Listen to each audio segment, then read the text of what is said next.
Hey, folks, Bruce Parkman here from Broken Brains, the official podcast of the Mac Parkman Foundation. Doing what I love to do sometimes the most is answer the questions that come in and take a little time just to talk about it. And today, the subject is going to be the brain. Why is the brain so important? And we have failed as a society to understand how important our brain is. I mean, we read about it. We know we have one, and we use it all the time. And if you ask my wife, sometimes I don't use mine at all, right? And so, but we fail to understand how important this organ is and how fragile it really is. Now, imagine you got a computer. All right. Your computer, I got one right here. I'm looking at it. It's got a motherboard, but it's got a chip, right? Now, just think what happened. What do you do when your cell phone drops and hits the floor, or your computer falls off your desk, or your kids spill milk on it? What happens? You flip out. Why? Because, oh my God, I can't live without my cell phone. I can't live without my computer. Well, you can't live without your brain.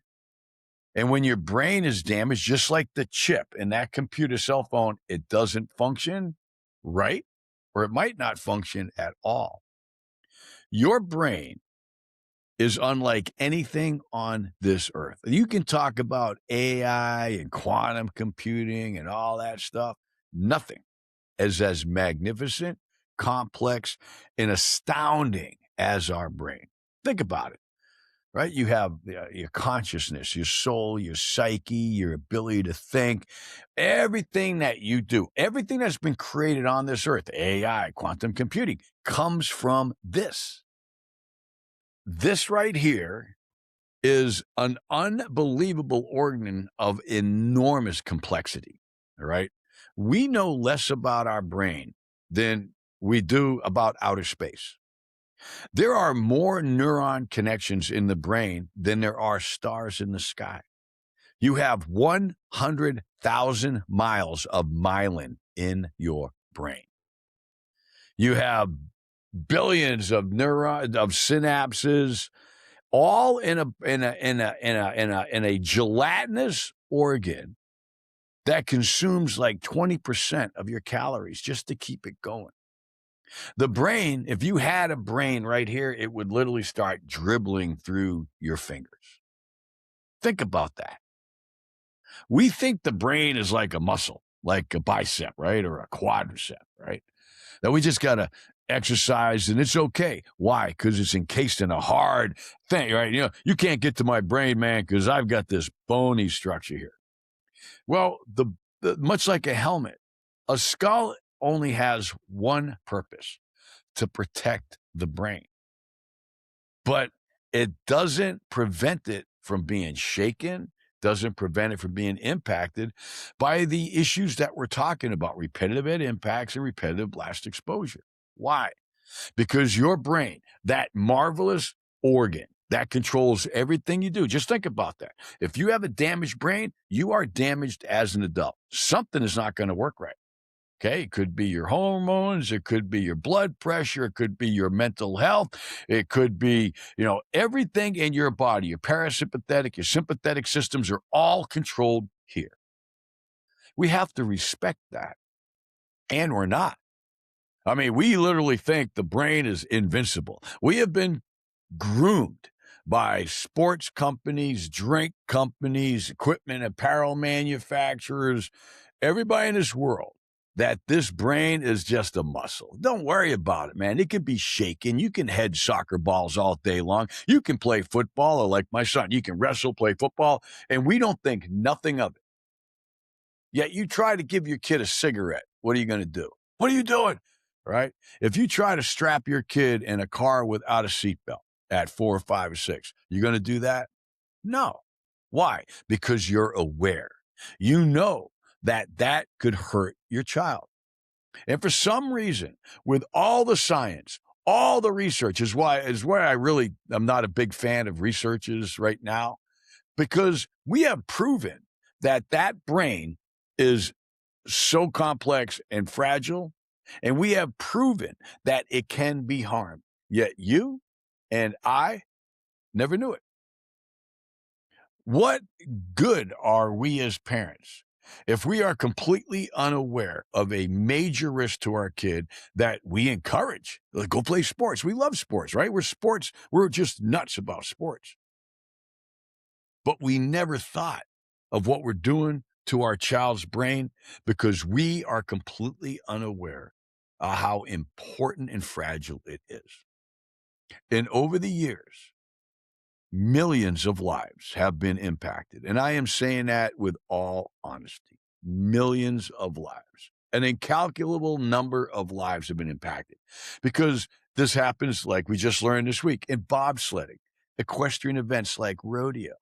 Okay. Wheeled sports like, rollerblading, roller hockey, skateboarding, all have had problems with, especially at the elite levels, with mental health and suicide. Gymnastics from G-force, not to mention all your contact sports, lacrosse, rugby, soccer, hockey, football, wrestling, whatever. All right. Give you a fact. Guess what sports are not in the brain bank with my son at Boston University? Baseball, basketball, golf, swimmers, just track and field, shot putters, right? Just think of all the other sports that are out there. And I guess, golf's not really a sport. I don't care who you are. Neither is race car driving, right? Just go in circles for a couple hours, all right? Yet, and race car drivers do have a problem with RHI because of all the vibrations they have, right? But the issue is that the sports that are in there because they don't harm the brain.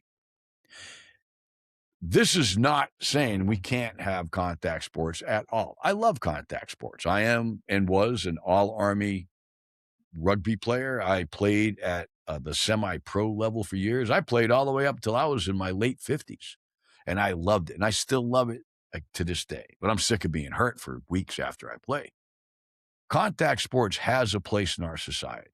It definitely it's a place where it's the gridiron, it's the gladiator, it's the place where we excel, and the sports for some reason are we love them. Okay, football, you name your sport, hockey, we love them, we love them, we love them, but they're harming our kids and they're harming our athletes, and we have to get a handle on this because it all stems from the brain. So please do your own research. Read my book. I mean, I wrote this darn book because I didn't know there was nothing out there for parents. I didn't know about this. We just updated it. Become informed. There is not one research or science paper in the world that says that contact sports is in any way beneficial to the brain at all. The most that they'll say is, there's no known harm to it. Yet on the other side of that issue are thousands, tens of thousands of research papers indicating that a damaged brain is tied to mental illness, that contact sports harms our brains and injures them, and that long-term exposure is absolutely a known risk. As a matter of fact, mild traumatic brain injuries is now recognized as a chronic industry by the CDC. Finally. And we still have a long way to go. But it doesn't help anybody if you are not informed and you cannot make informed decisions about your child or about yourself in order to get you help you need. And then we'll talk about that on some other shorties about treatment programs and stuff. So please understand how beautiful this organ that God made is, how complex. There is nothing that can be compared to it. If you're a computer nerd, and I hire a lot of computer nerds as a software company owner, dude, that computer was made by a brain. All right. So please take care of this. Understand that this is your entire child's future. Lord, if I would have known this, my son probably wouldn't have played any contact sports, but I didn't know. I paid a horrible price for this, and I really don't want you to even come close to it.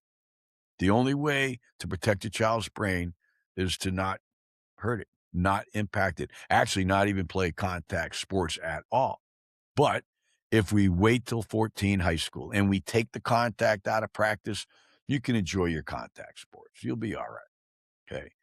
but you got to keep an eye on yourself and you're going to get dinged. But children should not be playing these sports because how amazing this is. And they're your amazing kids. And I know you love them so much, which is why I decided to do this shorty today. So, anyways, we'll see you next time. This is Bruce Parkman from, your host of Broken Brains, the official podcast of Mac Parkman Foundation, saying, dude, I know you love your kids. Do the best you can to take care of them. They only got one melon. Take care of it.